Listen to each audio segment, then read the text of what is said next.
Welcome back to Bash Bros in episode 101 of Notorious Pro Wrestling, the TEW Let's Play series, where we find out what exactly would happen if Conor McGregor started his own wrestling promotion.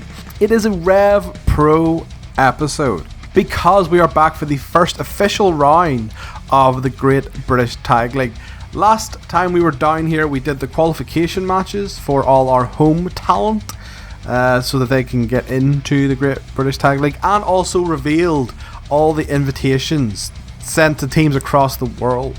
In fact, we'll probably look at the brackets after the news. That's probably what we'll do. But the last time you guys were here, it was Notorious, and it was a decent show, so let's see how that played out. All in all, we scored a 63. Not bad at all. And it opened up with Adrenaline! Imbecile! Something, Cody Rhodes! Yes, Cody Rhodes, the American Nightmare, debuted in NPW and challenged Joe and Ricky Knight Jr.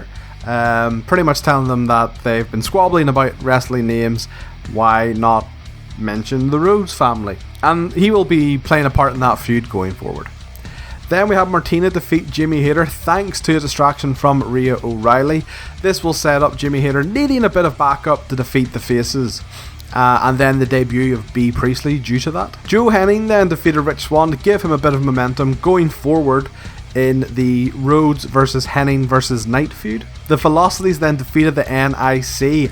Afterwards then, Lyco's Jim came out and demanded they give the titles back to Aussie Open and called them crappy friends for stabbing Aussie Open in the back. The Velocities told Lyco's Jim this has got absolutely nothing to do with them, and they got into a bit of pushy argy-bargy. Then in our main event, AJ Styles defeated Ricky Knight Jr. to maintain his #1 contendership to the world title, but afterwards Omega and Styles did brawl until agents and staff had to pull them apart. Since we have covered what happened last time you guys were here, let's take a look at the news.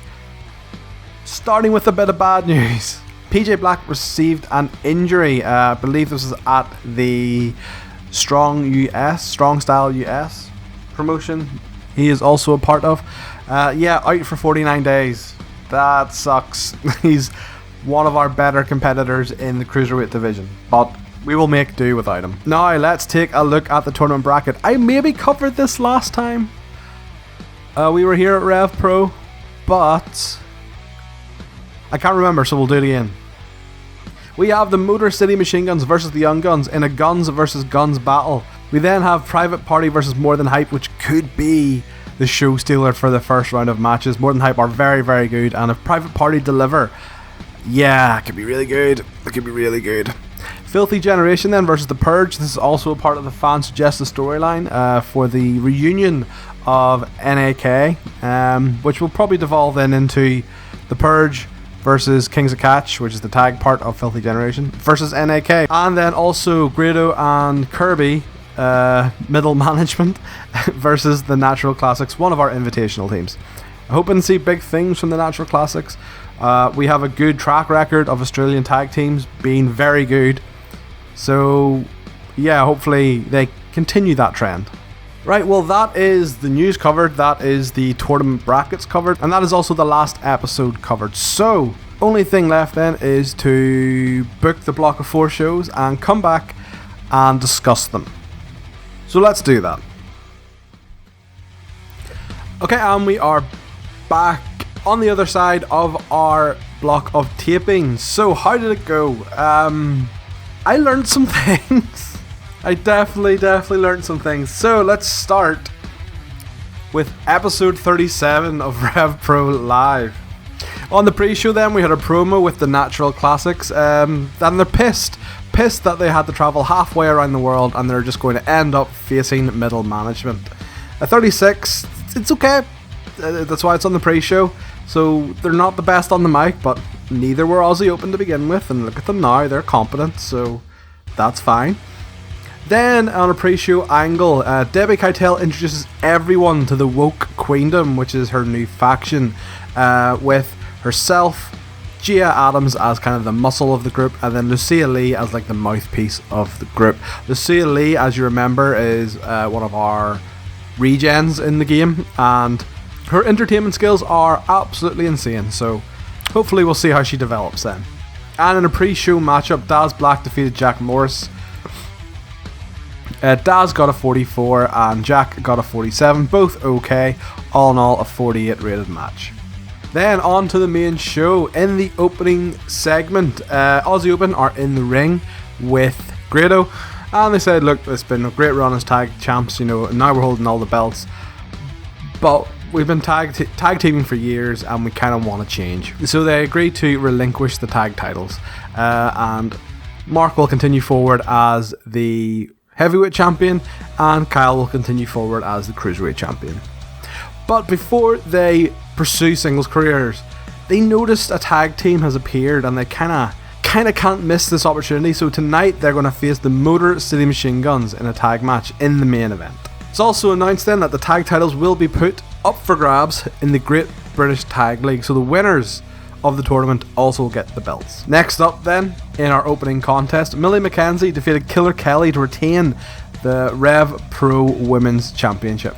Killer Kelly had a 52, which is good, and Millie McKenzie had a 55, which is also good. All in all, a 56, which is good. Then in the opening match of the Great British Tag League, Grado and Martin Kirby, or Middle Management as I like to call them, defeated the Natural Classics. Grado with a 45, Martin Kirby with a 42, Stevie Philippe with a 49, and Tom Philippe with a 52.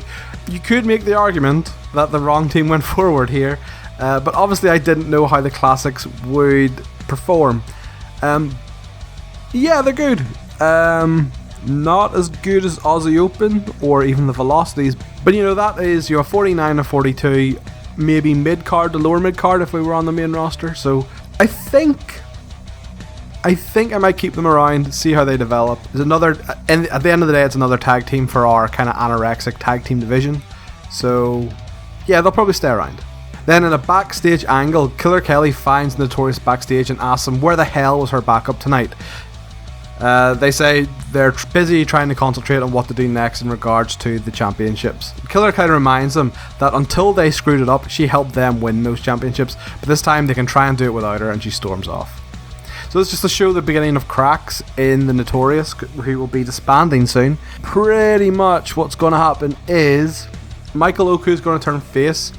Nathan Cruz will kind of blame him for them losing the belts and the upcoming match, the rematch, and turn heel, and then kind of beat the shit out of him, and that'll turn Michael Oku face, and then he'll come back and they'll have a blow-off match, leading to Michael Oku getting the call up to Notorious Pro Wrestling.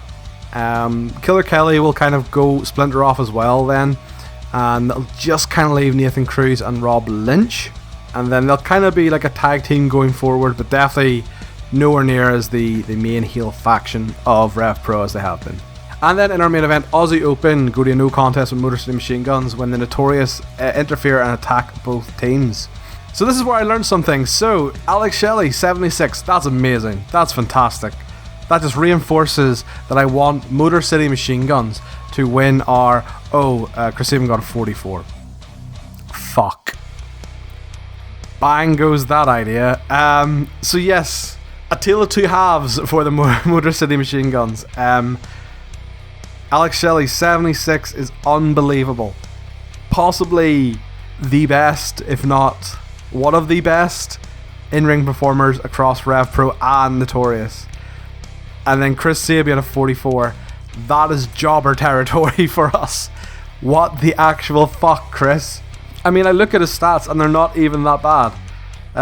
Like, technical's above average, aerial is grand, little bit below average on the brawling and flashiness, psychology's good, experience good, entertainment's average to above average. Like, I just don't see what has led to shit the bed so much. Needless to say, plans for the Rev Pro Tag Team Championships and the Great British Tag League may change. I am on record as stating that I would quite like to have the Motorcity Machineguns win, be the champs, and build the division around them. That's probably not going to happen now. But we'll see. Like, Alex Shelley is good. That's like crazy good. And could probably carry Sabin for a majority of the run. But man, I just don't know. And then post-match, so the Notorious are attacking both teams. They put a chair around the ankle of, we'll say, one of the Aussie Open guys. We'll say Cal Fletcher. And demand Grid will come out and give them a tag match. And they want it in a cage for all the belts again. The reason they want it in a cage is so that, you know, the likes of Ricky Knight Jr., Carlos Romo can't interfere like they did last time. And if they don't get it, they'll break every single ankle belonging to Aussie Open and Motorcity Machineguns until they get a yes. Grido agrees, and the match is set for 2 weeks. So 63, good, strong main event, even with the weak performance of Chris Sabin. So yeah, it's a good show. This card was not so good. So in a pre-show angle, Talon is backstage and corners Jay Money, demands to know where Akira is. Jay informs him Akira is in Japan and not here tonight. 48 rated segment, which is okay. Then they kind of test the waters. I had the two new members of the Queendom defeat Zan and Harley Hudson with a 46 rated segment. So Gia got a 49, Harley got a 40, Lucia Lee got a 44, and Zan got a 39. So not too bad from Gia and Lucia. Then on to the main show. Talon Jr. defeated Jack Morris. So Jack had a 43, Talon a 31, all in all a 40. It was just about okay. Post-match then, Talon takes the mic and says, Akira, whenever you are done hiding in Japan, come on back and we'll settle this like men. So 55, just kind of showing why Talon is more of a talker than a wrestler, but still, that's a good promo. Then in a backstage segment, the 0121, which is Dan Maloney and Doris, are complaining to Grado that, you know, why the hell are the management in the Great British Tag League but they aren't? And Grado's like, look, you have a match, quit your bitching and moaning. In fact, I have a meeting here. And Will Hobbs enters and kind of intimidates the 0121 out of the office. Speaking of the 0121, they defeat Euro Lucha in a tag match. Guilla Roja got a 37, Dan Maloney got a 49, Doris got a 49, and Stiglitz got a 43. All in all a 48, which is okay. So my plans for the 0121 are they're going to feud with Carlos Romo and Will Hobbs, the debuting Will Hobbs, to get that partnership back together. And then Doris is going to turn face after Dan Maloney betrays him, essentially blames him for holding him back, and then Doris will get repackaged as his real life gimmick of the Lyrical Dragon, so man like Doris. He had an absolutely belter year last year in real life, easily one of the breakout stars of the UK scene last year. Don't know how he will be in this game because this database started the year prior to his breakout year, but hopefully he is good. If we look at his stats now, yeah, his charisma's maybe a bit low for what he would be in real life. Skills though are okay, say average to above average, but strong basics and fundamental skills. So yeah, hopefully he will be an asset to the Rev Pro roster. Then in a backstage promo, Motorcity Machineguns have just had a taste of the tag division with their match in the previous episode, but they already know they want to be the champions of it. Northwest Strong then interrupt, and Chris Ridgway tells them they don't belong here. This is Northwest Strong territory. And fuck away off back to America. Okay, he doesn't say that, but tells them to go back to America. And then in the main event, Motorcity Machineguns defeat the Young Guns. The 61 rated match. Alex at 74, awesome again. Chris Sabin at 47. Ethan Allen at 47. And Luke Jacobs at 50. So again, I just don't get why. This is like Zia Brookside over again. These stats should not equal that poor of a performance. I'm fine. I'm okay. Let's just move on. 58 show, it was not great. So episode 39 of Rev Pro Live. We got a 61 overall, which was strong. And we started with a pre-show promo. in which Filthy Generation interrupt Bad Company. Stevie Boy pretty much says, BT Gun, it's nice to see you again, you look like crap, and, what are you doing here? Shouldn't you be away being shit? I don't know. Stevie Boy, or BT Gun, then turned around and just says to him, looks, after all this time, you're still just a smug wee prick, and takes the piss out of him because Kaylee Ray threw him off a stage and kayfabe dumped him. And that leads to a big brawl between the two teams. Then in the opening matchup, Woke Queendom, so all three members defeated Zan, Zoe and Harley in a 50 rated match. Debbie a 52, Gia a 46, Harley a 40, Lucia a 44, Zan a 38 and Zoe a 48. And then post match then, Debbie Keitel gets on the mic and says that she will see Shaw in 2 weeks, and just like everyone here, she will bow down at the Queen's feet.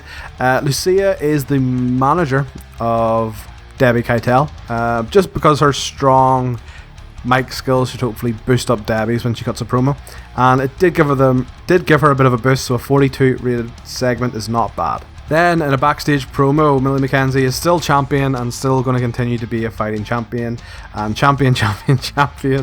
Then Killer Kelly attacks her mid promo and throws her through a window backstage. 50 rated segment there. Then in the next match, match of our Great British Tag League, Filthy Generation defeated the Purge after Stevie Boy interfered himself into the match.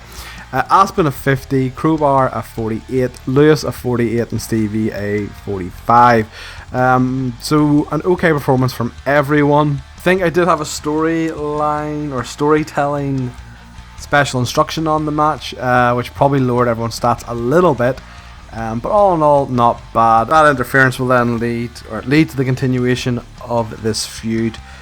I don't know exactly which way it's going to go yet, or how it's going to pan out. I just know the end result. Then we have a video package for Aussie Open and the Notorious, 49 rated there. And in the main event, Aussie Open defeated Nathan Cruz and Michael Oku in a cage match to retain all the championship belts. So in the match then, Michael Oku would actually at one point escape, because if both members of a team escape, they win. And then Nathan Cruz like, what are you doing? Get back in the ring, I need help. And Michael's like, no, climb out, we can win. You climb out. And this leads to Aussie Open then hitting the fidget spinner on Nathan Cruz and getting the pin. And then that's kind of the reasoning for Nathan Cruz turning on Michael Oku. He's like, you abandoned me and that's where we lost your card.